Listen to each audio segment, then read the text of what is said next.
How to measure hinge holes.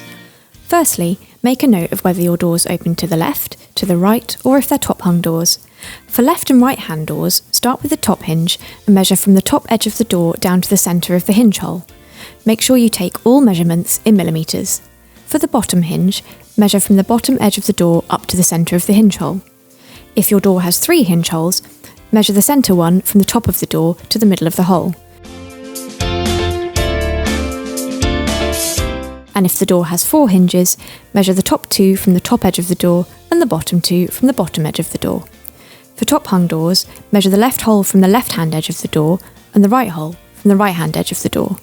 Be sure to measure all hinge holes separately, as even though the doors may look exactly the same, there may be some slight variation.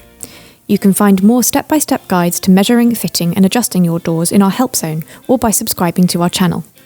Ready to place your order? Visit our website or give us a call.